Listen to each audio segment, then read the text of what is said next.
Welcome to Newcastle Family History Society podcasts. The Newcastle Family History Society, located on Awabakal land in Newcastle, New South Wales, Australia, provides support for those interested in family history.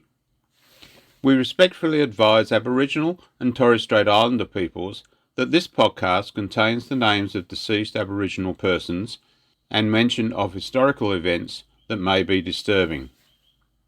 In this final episode of our podcast series, based on the lives of governors, commandants and convicts, we include three people who remained in the Hunter Valley to become valuable contributors to our cultural and agricultural colonial development. Based on historical records, we include a hypothetical conversation of farewell between the main characters in this exploration of a special time and place in our colonial history. In 1816, the Newcastle penal settlement had a convict population of 287 people. By 1817, 1 year later, there were 440 convicts living and working at Coal River. They'd been transported earlier or more recently, but serendipitously, for a time, was a small group of privileged convicts living in close proximity on the upper slope of the river. These included, amongst others, John Tucker, the long-serving superintendent of stores, Richard Brown, the botanical artist, James Hardy Vaux, the writer, Henry Ransford, the schoolmaster, Molly Morgan, the entrepreneur and farmer, Walter Preston, the engraver, Joseph Lycett, the landscape artist, Joe Hunt, the carpenter, Patrick Riley, the building supervisor, and their respective families. The convicts were not only living and working in close proximity. Despite their varied backgrounds and ages, they did share a history of suffering, and that may have meant that they also shared motivations, a common goal, survival together. All convicts had had to survive the British jails and hulks, which were privately run and based on the controllers' need for economic advantage. The elector-dependent British politicians were aware that their influential voters, especially in London, Wandsworth, Portsmouth and Plymouth, wanted to be rid of the sight and the smell of these prisoners. Their solution, transportation, was promoted as being a more humane solution than death by public hanging, and for some it was. The convict transport ships after the First Fleet were also run for profit by contractors who were paid by the British government, which did not require that the convicts survive the voyage. In the worst cases, the male convicts were starved, flogged and double-chained on the lower orlop deck, sometimes up to their waists in contaminated bilge water, and deprived of light and exercise. At Sydney, Parramatta and Newcastle, those convicts who had any skills to promote the colony and its representatives naturally used them to survive. The female convicts, like the men, had to prove their worth in this social experiment in New South Wales. In the case of Molly Morgan, she was granted a ticket of leave in Parramatta for her good character, business acumen, and farming skills, which contributed to the establishment and progress in the colony. However, after working for 10 years, she was found guilty of appropriating a government cow. Consequently, she forfeited her ticket of leave, farm and animals, and was transported to the dreaded settlement at Coal River. Molly Morgan arrived in Newcastle in 1814, where she, like everyone else, had to make herself useful. She had many valued skills, such as being numerate and literate. In addition, she had agricultural knowledge, having come from a rural area in Shropshire, which was well known for its farming and dairy products. The mostly urban convicts, who found themselves in Newcastle, had to cultivate the vegetable patches and commandant's garden to provide food, and Molly Morgan had the know-how. Molly also knew how to sew and cook, skills that she had learned from her mother at home in Corfton, performed as a servant in the nearby manor and in her own house. Possibly she taught women in the original Parramatta jail, and then in her seamstress shops in Plymouth and Parramatta. Another convict whose history is on record and was in Newcastle at the same time as Molly Morgan, as well as the convict artists and artisans already discussed, was Thomas Joe Hunt, who had been at Coal River since early 1814. Joe, under the supervision of the Irish convict supervisor Patrick Riley, used his skills as carpenter and brickmaker to survive. He wasn't a big man, the convict indents describing as being 5'8" tall, with swarthy skin, black curly hair and hazel eyes.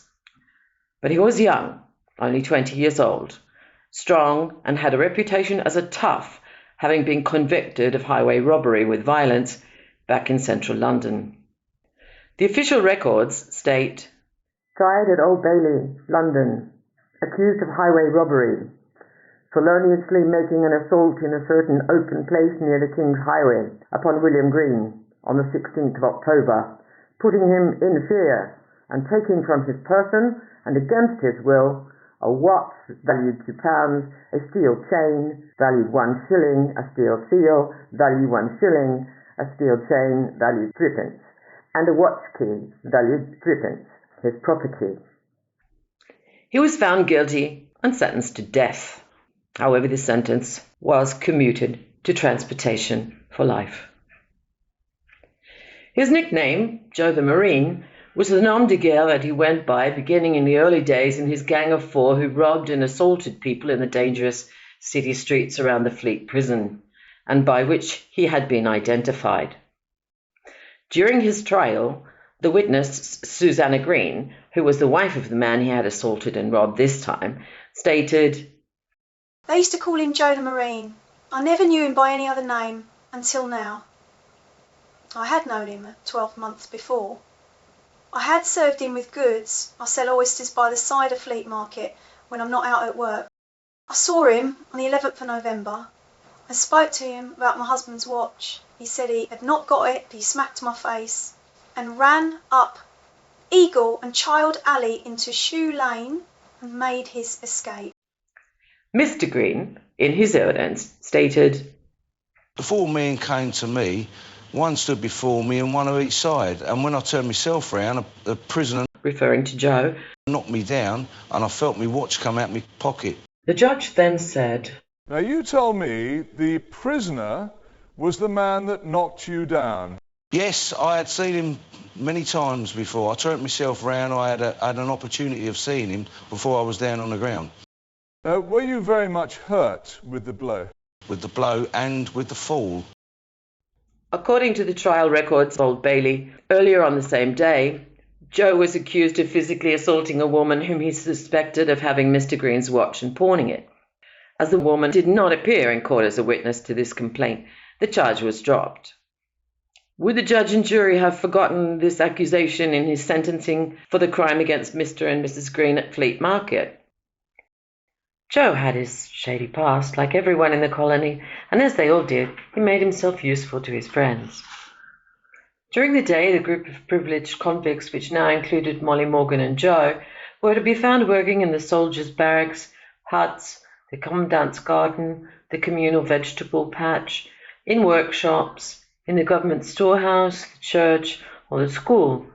Each had their reputations and various skills to offer to the settlement and to each other.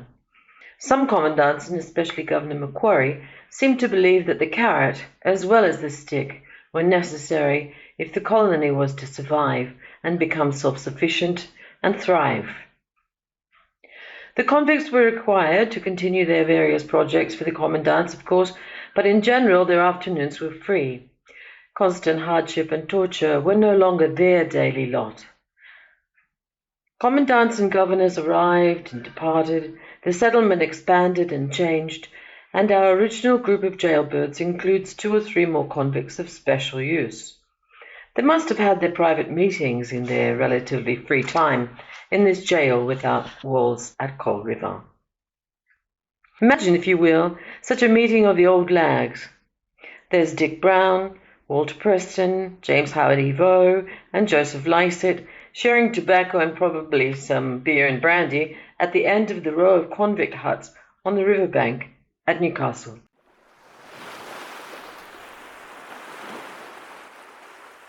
What's going on in that head of yours, James? It's not like you to be silent for so long, or not make a commentary on the unfairness of our situation. Well, Walter, at times I cogitate on the winding currents that have brought us together, washed up here on this unlucky horseshoe-shaped beach on the banks of Coal River, Newcastle, New South Wales. As a rule, we don't talk too much about what we did back home and how we washed up here. No need for questions and answers between us. For most of us, one word can bring it all back again, though. Just saying, the Guildford to young Bill Craig would set him off for days. We were on that cursed ship, the both of us. Don't mention the Retribution. That was the damned Hulk we were on before that. Yes, Walter, you are right. The stories are written clearly enough on the tattoos and scars on our bodies. We all have stories, and I will tell mine, but in the end we've ended up here. In the end, you say. It's not the end yet, James. I got a good reputation from working for Ep5 in Sydney when he published our 12 Views of New South Wales. Good they were. Right, Dick? Dick and I got reputations from work with Scotto. You yourself, James, made your dedication to the powers that be in your dictionary. That gave you a good reputation as smart and useful. And here, well, not bad for a few of us lucky ones. You with your comfortable job and writing, James. Dick's got his drawings, and Joseph's still doing his sketches and his paintings. I know too well the hell of Limeburners Bay over there. I'm out of that inferno for good, as Bill Craig is my witness. And I know about the mines, like you, James, though you've been lucky to get the job in the stores with John Tucker this time. Lucky, you say? I did have the education, the knowledge and experience as a clerk in London, and I worked for the storekeeper down on the Hawkesbury River. And I have done my time in the coal mines. Once is enough for me.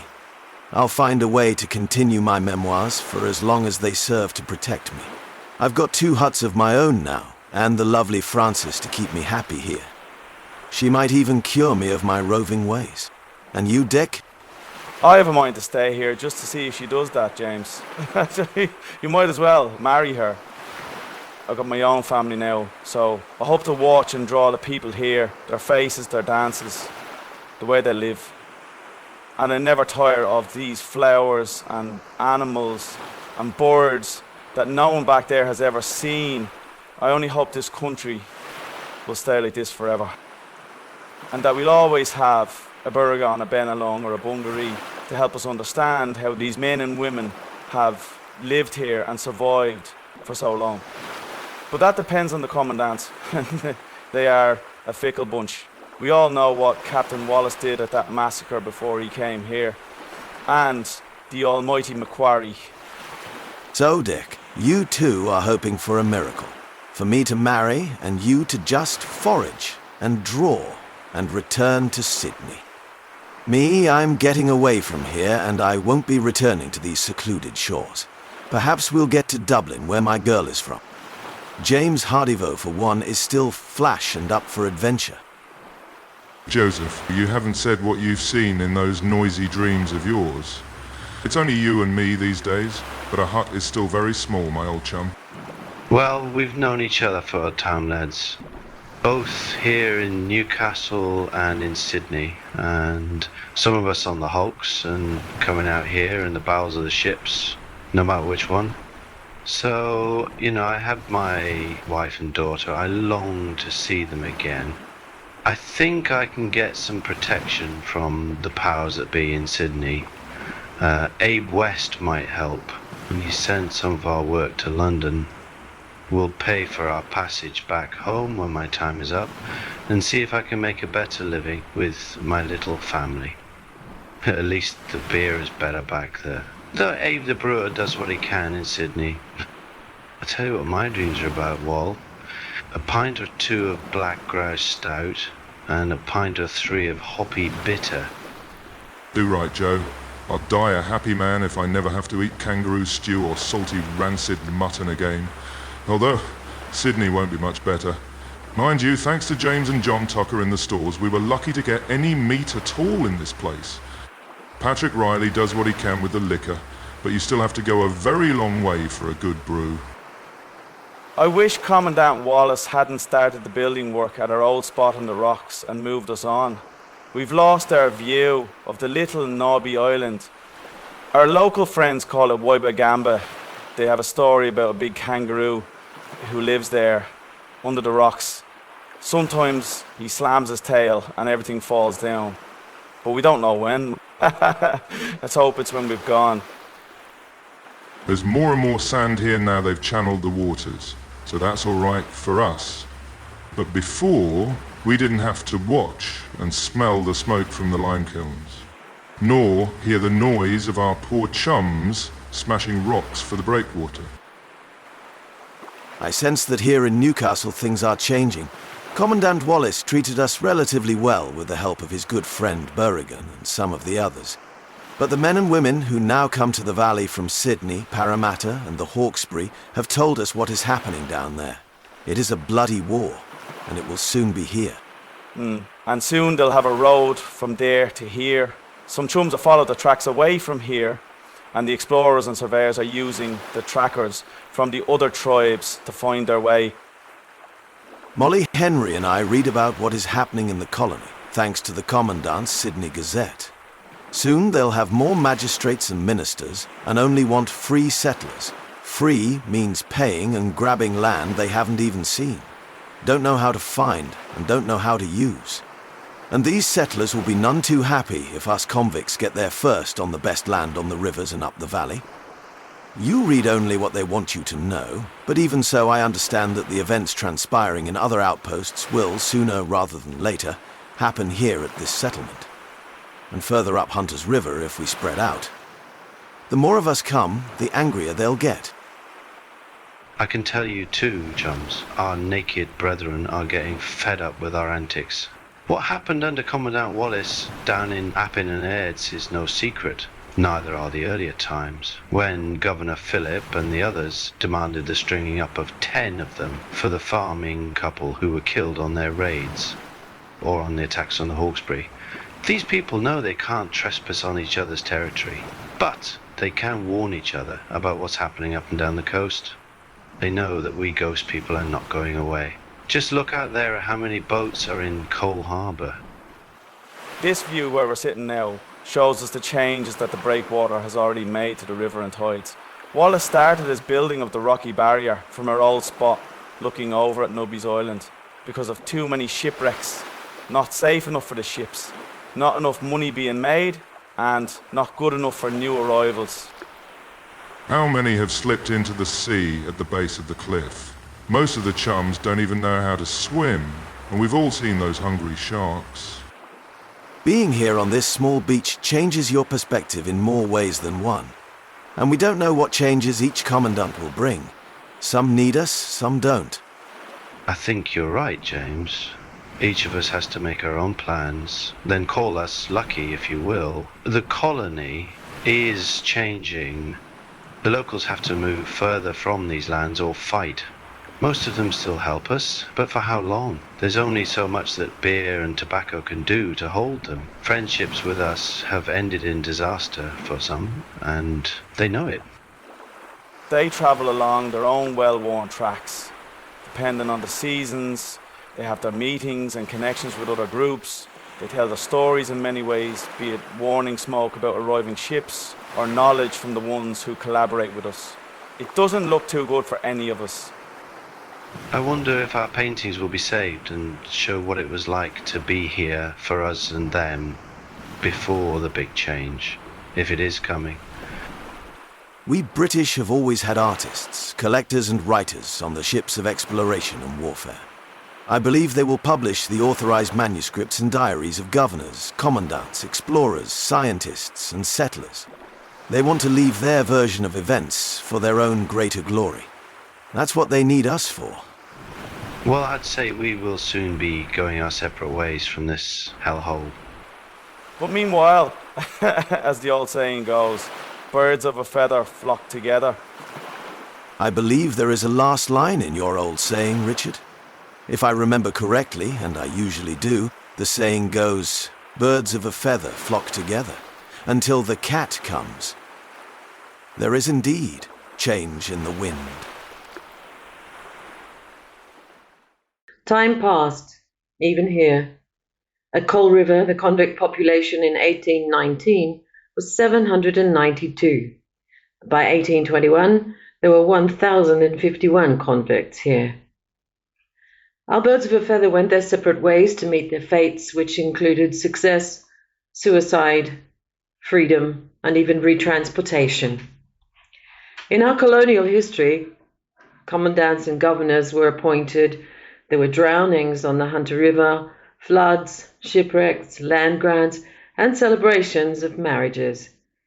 There was the arrival of Commissioner Big to assess progress and complaints in the colony, which soon led to Assistant Surveyor Danga's reorganization of land distribution in the Hunter. Other artists, ministers of religion, explorers, lexicographers, and free settlers made their mark.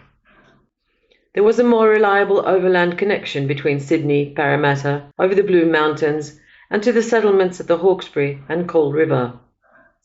As well, in our area, there was exploration, expansion, and connection with Patrick Plains and beyond. The frontier wars continued and intensified. There is much more to tell, even about these couple of decades in the very long history of our area, not the least of which is, of course, the significant contribution and impact on the First Nations people, whose story I cannot presume to tell. That is another story which is, finally, being revealed.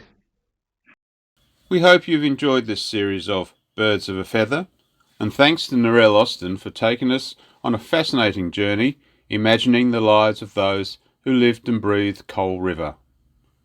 There are many other interesting podcasts that can be found on our website www.nfhs.org.au or on your chosen listening platform, and many more to come.